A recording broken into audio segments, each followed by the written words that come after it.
Welcome to the program. The Kaduna State House of Assembly ad hoc committee investigating the management of the finances and assets of the state under former Governor Nasir El-Rufai has summoned the state's Commissioner for Finance. Also on the show today, we will be talking about the general elections on May 29th. A recent report from the Center of Analytics and Behavioral Change in South Africa reveals that Economic Freedom Fighters, EFF, and the MK Party are leading in online conversations about the elections in the country. I am Dapo Adegboye. Welcome to Conversation. Let's talk.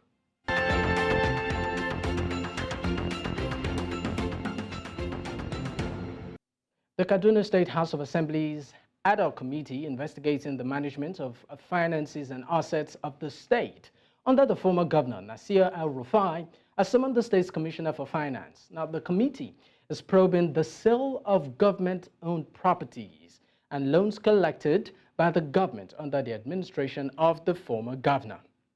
Now, joining me on the program to shed more light on this and also make sense of this development is Dapo Johnson, the spokesperson for the New Nigerian People's Party, NNPP, all the way from Abuja. Thank you for your time.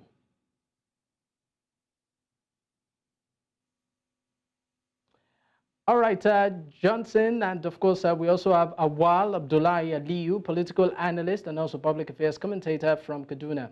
Awal and Johnson, once again, gentlemen, thank you for joining me on the program. Thank you. All right, let me start off with you, Johnson. I mean, what do you make of this, what I call it, allegations, against the former governor? I mean, we know the relationship used to be, it's perceived to be smooth. We saw what happened during the election, the current governor, Basani, and of course, the former governor, Rufai, where the former governor did throw his weight behind the governor. But it looks like things are falling apart somewhat. Do you think that is?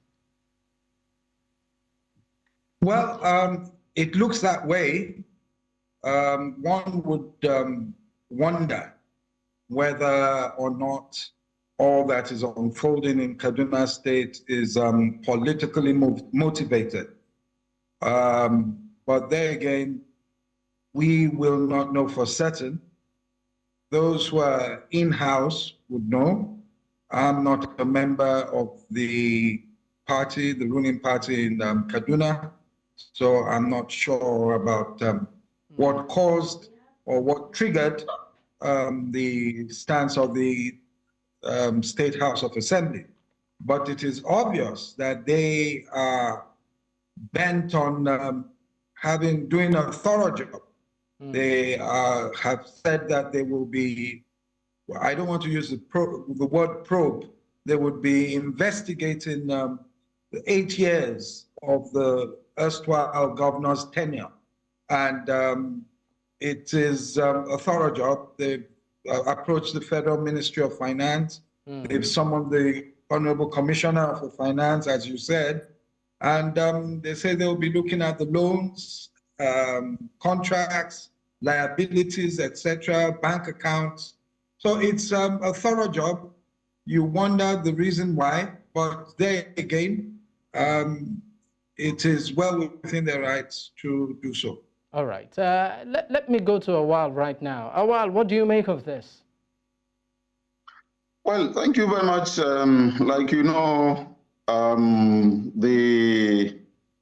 the governor of Kaduna State, Ubasani, and then the former governor of Kaduna State, Nasir El-Rufai, were bosom friends. I always want to say this because of its importance. They are bosom friends. And then while Nasir El-Rufai was the minister of FCT, he actually conversed for position for Ubasani to become the political advisor to former President Olusegun Obasanjo. And then when El-Rufai wanted to contest for the office of governor of Kaduna State in 2015, Ubasani was at the forefront. In fact, he was his director general of the campaign council of El-Rufai 2015. And immediately after the election was won, he appointed Ubasani as the political advisor to the governor. And as far as I can remember, He is one of the most powerful political advisors in the history of Nigeria, political advisor to a governor. Obasani was one of the most powerful. He made the best use of that office. And then I know that El-Rufai allowed him to make the best use of that office. And then he was super political advisor. And so when then it is time for El-Rufai to loan money for infrastructural development of Kaduna State, again, then Sheikh Hussaini was the senator, and the likes of them, Hunkui and Co. They didn't allow that to happen. I recall El-Rufai destroying, demolishing Hunkui's house. I recall the fight between El-Rufai and then Sheikh Hussaini, where he was called Megashi, where El-Rufai specifically mentioned in a gathering that they should look for him and use a bottle to barb his head, because he has a lot of hair on his head. That was why he called him Megashi. And then I also am aware of the gimmicks that played out for Obasani to become the. While are you there? Kaduna Central, you know. I'm sorry. I need to take you back on something. You said you're aware of the gimmicks that played out for Obasani to become. Well, yes. When I mean the gimmick, because I was also part of the political arrangement in Kaduna State. I contested in 2019. I contested for the office of governor of Kaduna State. Under the United Democratic Party, and then we had what was called the Kaduna State Governorship Candidate Forum 2019. Madam Nasir El-Rufai was part of it, and then I was unanimously elected by all the 32 candidates, governorship candidate of the 32 political parties that filled in gubernatorial candidate in Kaduna in 2019, including Madam Nasir El-Rufai of APC and Isa Ashuru of PDP. I was unanimously elected as the chairman of the Kaduna State Governorship Candidate Forum in 2019. So the El-Rufai then addressed me as my chairman. So that was why I say I was part of the gimmick. I know the game that played out as far as the political arrangement in Kaduna State was concerned. Sorry. So will you say, Awal, will you say what is going on right now, you know, between the current governor and the former governor in terms of reconciliation of the accounts right now? Would you call it more of due process or a crack on the wall when it comes to their relationship? I think I had a similar interview either with your station or one other station. Okay, the other station is a Lagos-based station, 24/7. They call it, and they asked me a similar question. And as at that time, what I tried to do a reconciliatory presentation. I refused to actually mention what was going on because we didn't want the thing to escalate. As at that time, we were looking at the possibility of finding a soft landing for the bosom friends, so that the thing will not get to where it has gotten to now. But as it is now, there's nothing anybody will try to keep make administrative statement for it not to, because it can't change anything even if you try to do that. The reality is, like I said earlier, they are bosom friends, but there's a crack in the wall between them, even though up till this moment, Malam Obasani, the executive governor, refused to say anything personally. Also, El-Rufai refused to say anything personally. But what was actually going on is a crack in the wall between the two gentlemen, whether we like it or not. Because at the initial stage, the way I wanted to present it to the public was that it is a simple thing. A governor is elected. There's a claim that he's not living in the state. He's not always in the state. He's always traveling, and then that he did not continue with the work of his predecessor. So there was claims and counterclaims and complaint. And so he called in for a town hall meeting and tried to explain the reason why he cannot be able to stay back in Kaduna because he has to go and look for money to be able to work. He cannot even pay salaries, and then the works that were done cannot be continued because there was no money, and there's a lot of loan that was received in the name of the state, and then what was coming in is not enough. Almost 60% of what they are getting from the federation account is going into payment, servicing of loan and things like that. And then also the revenue that is being generated internally in the state is not sufficient enough to handle situations. So I try to also make it look administrative, by presentation, but the reality is there's a crack. Okay. And then it's a very serious crack right now. But then if you look at it, like I said, it's what goes around comes around. I don't need to say this, but I have to say it. What goes around comes around. It is leadership, it is power. What you do to others, others will do unto you. I mean, sorry, I guess this is what is happening. Well, that's a big one there. You're talking about, well, I call it law of karma. You are saying what goes around comes around. I would like you to put it in a context. But I'll come back to you. I will come back to you on that. Just hold your thoughts on that one. Let's go to Ladipo Johnson right now, where, of course, in Kaduna State, your party is the opposition. But in Kano State, your party is the incumbent. Talking about the NNPP. Now, according to the Center for Democracy and Human Rights, it ranked Kano State recently as the worst governed and least performing state in the country. And the index, according to this particular organization, is that in terms of the quality of governance, accountability, transparency, appointees, the impact of policies on the citizens, across about 18 states, Kano State is the least performing, and your party is ruling there. What's your reaction?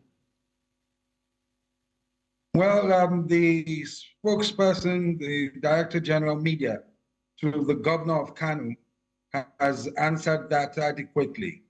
This so-called NGO is not even registered. It is probably a group of people assembled, according to him, by Ganduje, Abdullahi Ganduje, just to disparage the governor and the government of Kano. So it's really nothing to write home about. We won't spend time, waste time talking about what they've done. Look, Kano is definitely working at the moment. If you look at what he's doing in education, you have over 1,001 students already who have been sent fully paid overseas for their master's and PhD degrees. You have schools, you have free books, things going on in education, healthcare as well. So it's just, unfortunately, we have in our country people who can get up and say anything and do anything, and the system just allows them to, gives them the license to say what they choose. When they come to the press and they make statements, they are not asked questions about where they're coming from, what they're doing. You understand? So when you have a system that allows people with no proper trace, you can't trace them and everything, then you get all these sham reports and what have you. We are not disturbed by that at all. Everyone knows that Abdullahi Ganduje just last week stated that he believed that the NNPP is behind his travels. And so I'm not surprised he's doing, they claim that he's doing all what he's doing. Is the NNPP behind his travels, actually? Sorry? Is the NNPP actually behind his travels? Of course not. My brother, we have more important things to do. There are people going to the APC secretariat protesting. They know that Ganduje has the baggage, too much baggage to be the national chairman. And so they're doing that. So he has brought everything on himself. Kwankwaso does not have the time to look back and say that he wants to do anything to Ganduje. Neither does Governor Abba Kabir Yusuf. The man who is prosecuting Ganduje, the organization, anti-corruption organization, was appointed by Ganduje himself. So his problems are his problems, nothing to do with the NNPP. We are concerned about using Kano as a flagship of governance so that we will spread to other states of the country and bring good governance to the people. We have no time to start to get involved with Abdullahi Ganduje or other people like him. All right. I mean, I'm still going to stay within the context. Now, looking at the economy, of Kano State, you talked about the current governor, doing so much, particularly in the area of, you talked about education, a bit of health, the economy. Can you give us specifics as to what it used to be and what it is now?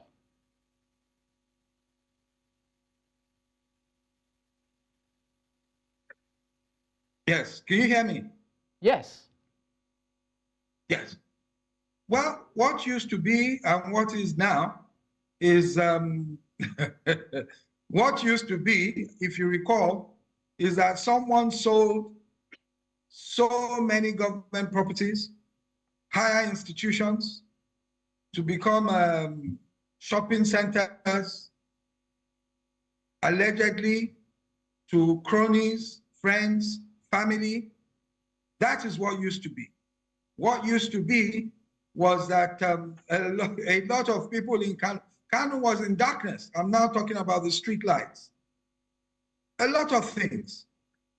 And so you now have a government or a governor who is proactive and leading a government that is turning things around turning things in the right direction. Now, when you talk about the economy, you have to take the economy in the context of where we are at the moment in the country with the APC government that has run down the economy since May 29th. We hope things turn around. We hope things begin to improve.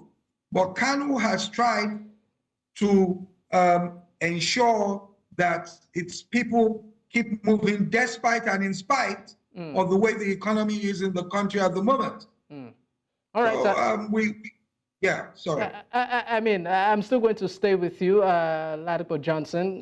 Now let's talk about the internal crisis or internal disagreement within the party. Now, recently, the founder of the party, that's the New Nigerian People's Party, in person of Dr. Boniface Onyebuenam, says the move by the former governor of Kano State, talking about Rabiu Kwankwaso, and the Kwakwansia movement to hijack the party structure is a betrayal of trust, right? I mean, my question to you is this: is all well within the NNPP in the first place? Yes, and let me say this very clearly. All is well within the NNPP. As we talk, I'm talking to you from the National Secretariat. Now, unfortunately, we had to suspend and expel Dr. Boniface Onyebuenam, one of the founders of the party. Let me quickly say that you know that party formation, membership of party, ownership of party is a collective. You know that. So when someone says to you, I founded a party, I have nurtured it for 20-something years, that statement is wrong. But we won't even argue that with you. Once you come together, you have a convention, you have NEC meetings, national executive meetings, depending on what your constitution says. That goes way above any certificate of incorporation or certificate of whatever you call it for a party. INEC will follow your constitution, your national executive meetings, and your conventions. This has been done in this case. Let me just quickly give you, I would say an example, something to think of. You get together, you form a business, right? Yes. It is registered limited liability company. After a while, you decide to grow your business, and you now go and you put it on the Nigerian stock market. open to everyone. Dangote comes in, Femi Otedola comes in. They pump money into the stocks, into the shares that are on the open market, and they have a majority. What happens? So are you saying? Else. Are you saying that at the moment is that what I'm saying is that we came into the NNPP. I came in as an individual. Everyone came in as an individual. Do you understand? When you've come in as an individual, you now continue because you have shared ideas, shared values, and you cannot have one person who will say that the decisions of NEC or of the National Working Committee, he will revokes the decisions single-handedly. Is that democratic? It's not even in the Constitution. And let me just quickly tell you that they've gone to court, and in about 4 of those cases, judgment has gone against them. So right what now, they should be telling people when they're talking about factions, we don't have a faction, is that, oh, we believe we should be. We have been to court, we've lost. We're hoping we'll go to the Court of Appeal. As it stands today, the status quo today is that the NNPP is the NNPP. Unfortunately, Dr. Anebunam, Major Agbo, Tokumbo, Minister Aluko, Topo Aluko, etc., are out of the party. On the 6th of April, we had our convention. On the 5th, we had a NEC. INEC was there. So if I'm to get you correctly, the founding or the founder of the party, talking about Dr. Anebunam, is now out of the party. One of the founders of the party, and the names you mentioned are no more party members based on unanimous decision by the uMkhonto group. Not by the uMkhonto group. Okay. You see, you have to get this right. There is no uMkhonto group, uMkhonto faction. There is no uMkhonto faction. There is NNPP. Ladipo Johnson happens to be the National Publicity Secretary at the moment. If I choose not to be a member of Kwankwasia, I am not a member of Kwankwasia. I will still be in my position. Do you understand? Yeah. There is no, you understand? The party is recognized at the moment by INEC. The same Major Agbo you are talking about is the person who announced the suspension and expulsion of the first set of people and the dissolution of about 13 states. So he was our national, I'm sitting right here, I'm on his seat, and in his former office. Do you understand? So the rule of law has prevailed.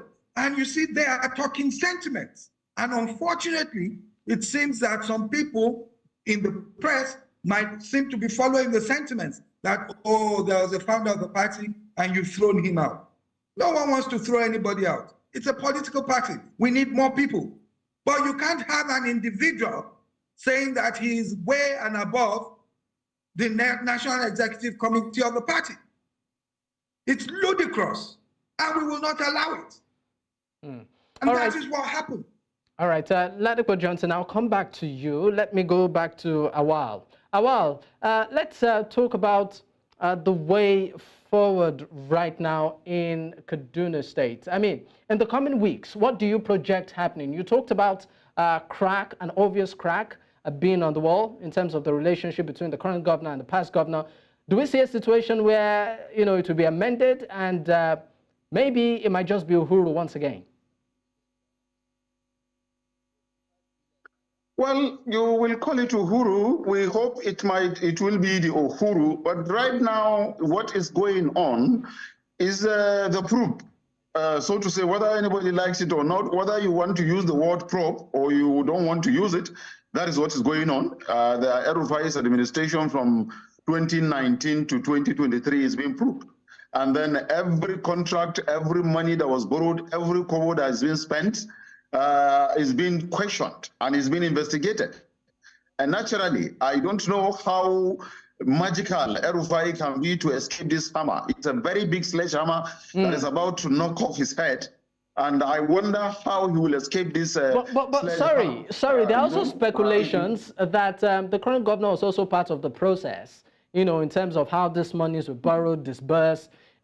he was privy to all of this. So right now, he appears to come out like, you know, he wasn't aware. I mean, that's a bit contradictory. Exactly where I was coming from when I started the narration. That was why I was trying to give you a breakdown of the whole thing before you cut me off. I was trying to break down the whole thing to this very level that you are now asking me, because like I said, he was a political advisor. Then you have the likes of uMkhonto and Sheikh Hussaini as the senator. Later, he was one way or the other, he has to be brought up to contest for the office of the Senate. And then he became the senator representing Central Zone, and paraventure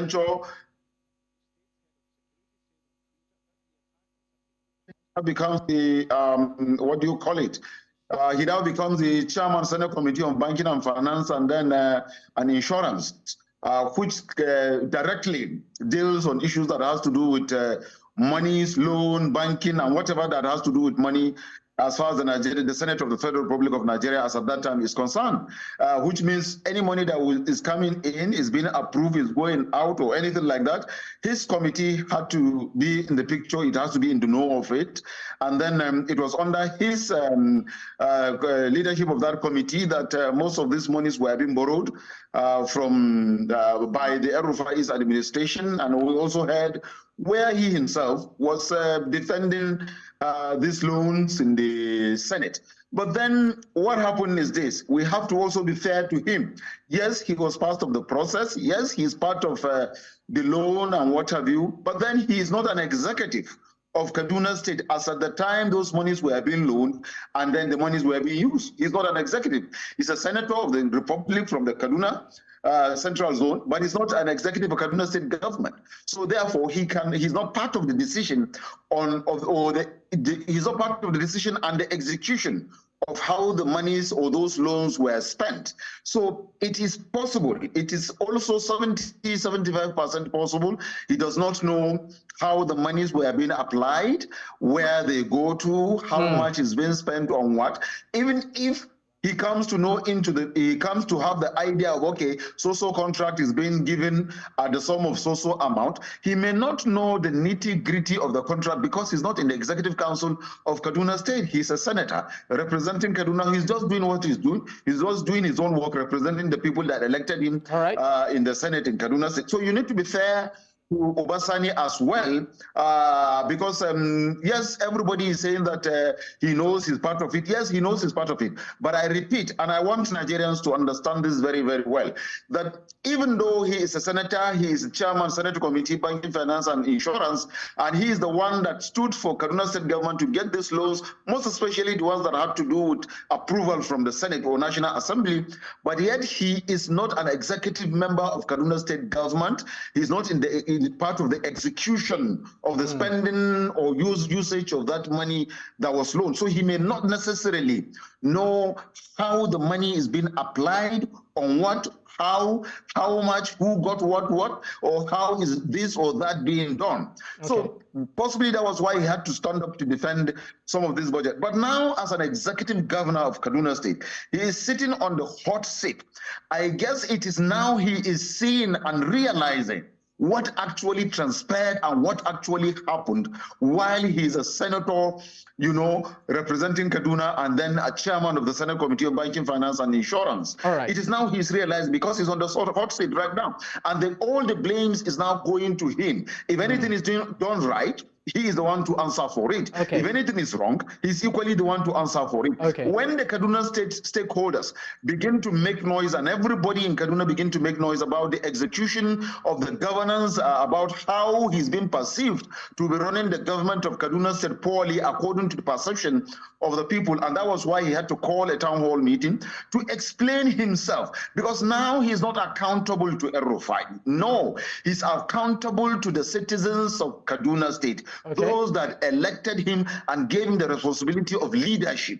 He's accountable to them. So he has to tell them what is happening in the government. He has to tell them what is in the account or the coffers of the government. He has to explain how much he is receiving. He has to explain how much he's paying in salary. He has to explain how much is the balance. He has to explain the cost of the loan. Well, I'm sorry, I may just need to interject here. They did that with the best of intention, but later on, I guess the thing escalated at the initial state. Okay. I still insist at the initial Well, state, we're pressed I for was time. administrative, and I'm sorry. strongly believe it. I'm sorry, I might just need to interrupt you a bit. But before we close the curtains on the first half of the show, I would like to go back to Dapo Johnson. A quick one to you, a straightforward question. As of this moment, who is the legitimate leader of the NNPP? And also, what's the relationship with Alhaji Rabiu Kwankwaso and the ruling All Progressives Congress? The leader of the NNPP as of today is Dr. Ahmed Aduji. He is the national chairman. The headquarters is at 11 Mahatma Gandhi, Area 11, Abuja. The relationship of Dr. Rabiu Kwankwaso and the APC is as it has always been. They're political opponents. They probably have mutual respect. If you're talking about his relationship with President Bola Ahmed Tinubu, they've been friends for ages. But we in the NNPP are continuing with our work. We're trying to, you see, after every election, you learn from your mistakes. We've looked at our mistakes, we've looked at our strengths.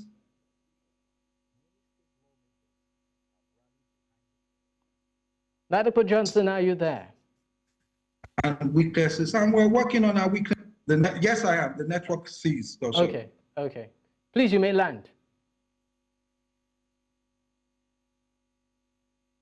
Yes, I don't know what you heard. Anyway, at the moment, we are working on our weaknesses. We're trying to improve on them to make sure that we're more broad-based party. We represent the people that support us, the masses of Nigeria. All right. We'll be a vibrant opposition party and we'll work towards 2027. All right. Thank you so much, gentlemen. Dapo Johnson, spokesperson for the New Nigerian People's Party, NNPP, all the way from Abuja, and also Awal Abdullahi Aliyu, political analyst and public affairs commentator from Kaduna. Once again, gentlemen, thank you for your time. And at this point, we'll go on a quick break. When we return, we will be going to South Africa, a country gearing up for its elections. Stay with us.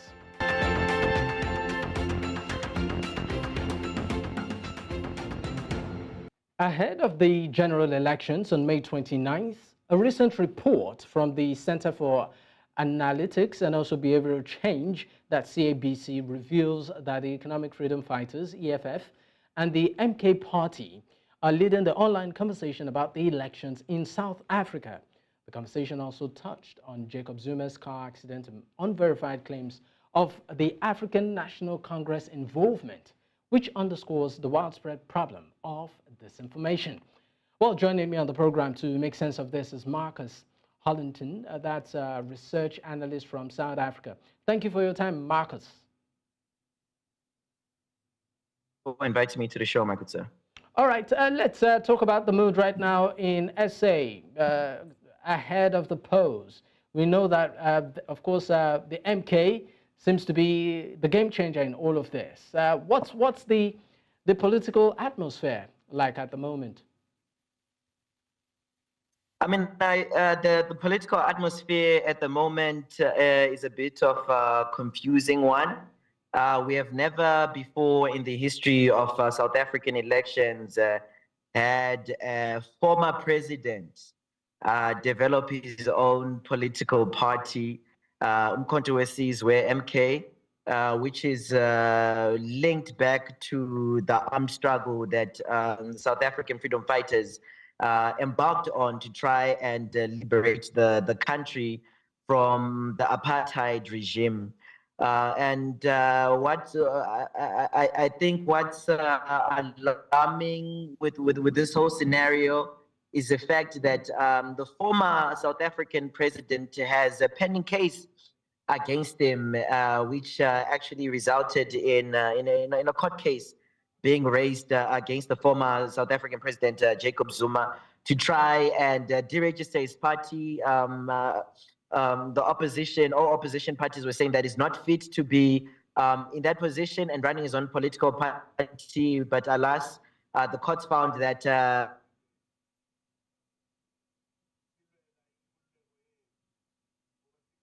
Marcus, are you there? Marcus Hollington. Okay, we lost you for a moment. okay, am I audible? I'm here. Yes, you're audible now. Please go ahead. Yes, so I would say that the atmosphere is one of non-predictability. You cannot predict what the outcome is going to be.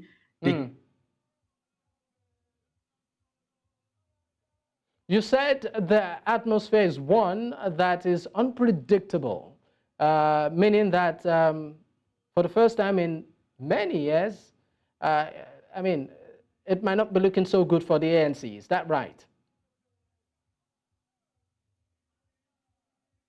Marcus, are you there?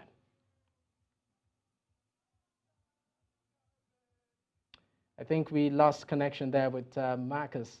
Well, just to keep you up to speed, of course, South Africa is gearing up for its polls, a presidential polls this year. And of course, a lot has been happening in terms of conversations around it.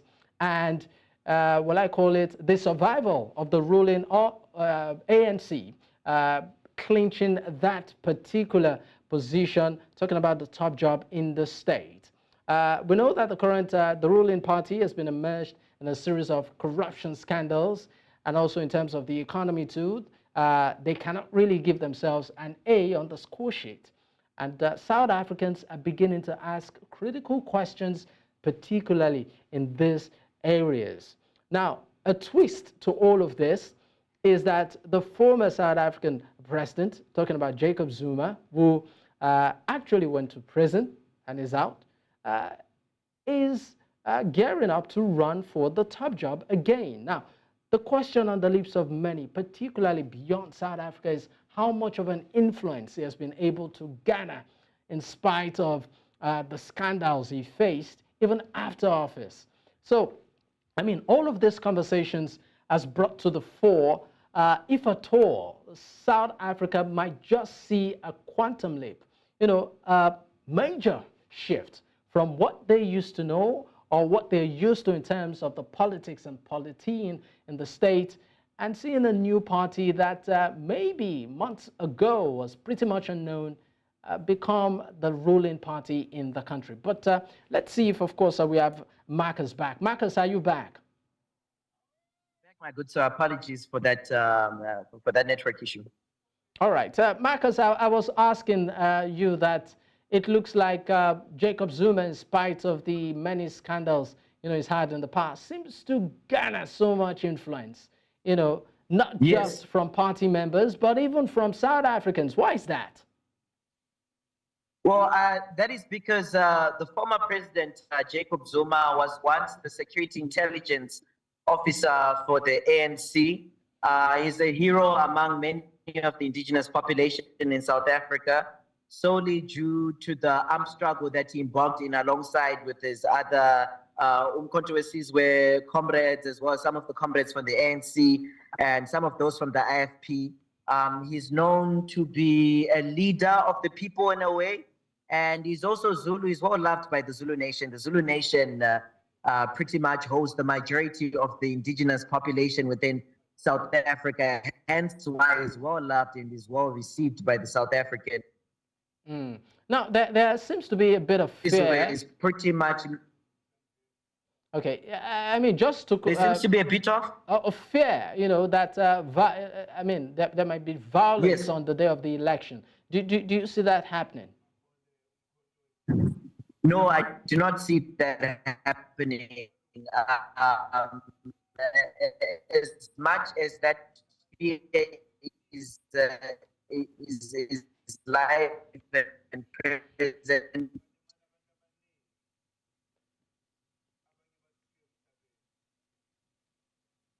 Okay, I think Marcus, are you there? We seem to have a bit of difficulty, with your connection. But I mean, just to keep us up to speed as regards the political climate in South Africa. Now, the MK party was actually founded by the former leader of South Africa, the former president, Jacob Zuma, and this party seems to be what some political experts will refer to an underdog gathering a lot of momentum. It seems to be speaking the mind of many South Africans concerning their current realities, talking about the economy, talking about how the political space is perceived, talking about the living conditions of many South Africans. They seem to be speaking to that. But I think we have Marcus back. Marcus, we lost you for a moment. Would you just like to land? I would call Jacob Zuma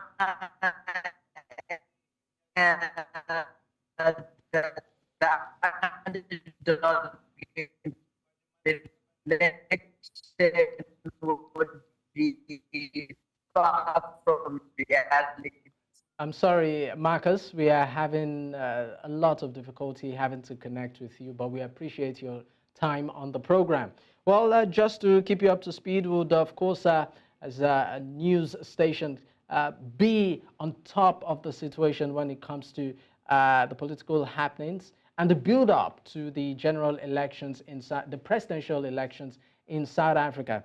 We might just be seeing a nation, experiencing a paradigm shift from the ruling party to maybe another party, but maybe time will tell. That's the beat we can take on today's episode. Don't forget, in case you missed out, you can always catch up on our YouTube page. The name is News Central TV. All the opinions of our guests remains theirs and not that of News Central. My name is Dapo Adegboye. Stay safe. Bye for now.